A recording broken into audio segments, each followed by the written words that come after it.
mean, what's your take on this so far? I mean, there's a lot of people out here. Yeah, it seems like there's a lot of media. I would say just it's basically all media, and I guess there's is it Braxton? Braxton, and then I see another guy with a flag. It seems like there's about 10 Trump supporters here, but mostly the rest are media. Yeah. The Good Liars actually made it on the Right Side Broadcasting Network's live broadcast of the New York Young Republicans protest outside of the Manhattan DA's office. And don't get me wrong, while Jason Selvig is clearly interesting and a great interview, I think he was able to speak on behalf of Trump supporters because there weren't many there.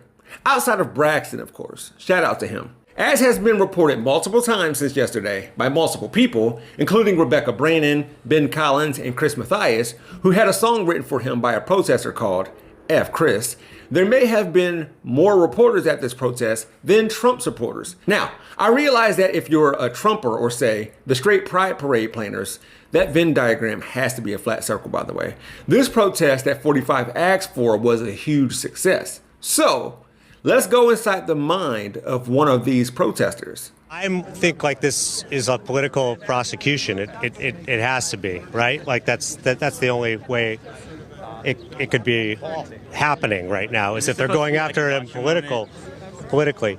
The only other option is that Donald Trump lost by 7 million votes and is a loser who can't deal with the fact that he lost the election because he based his whole personality on being a winner and calling people losers. So you think his attitude, his approach, his personality is what is what got us in this mess in the first place, potentially?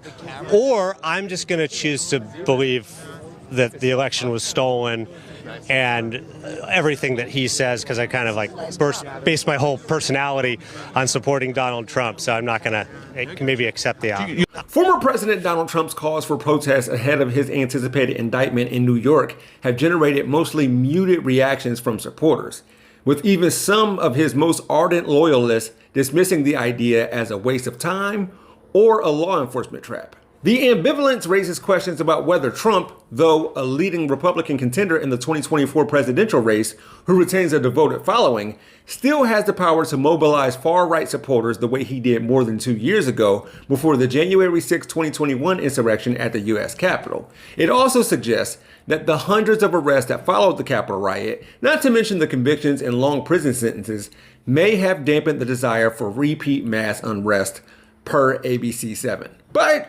maybe all this media was in the wrong place. What about Trump Tower, for example? One more time.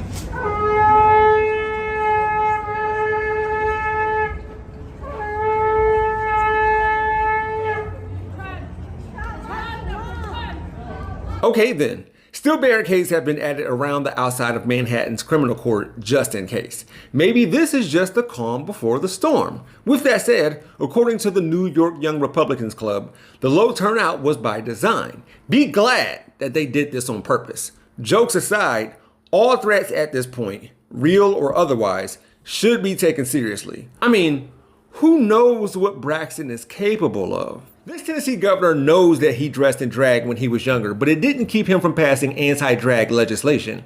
You can find a link for this video in the description below. For more of my content, look for me on my YouTube channel called We Gonna Be Alright, or click on the Jeff Wiggins hashtag. And as always, my architect knows Japanese.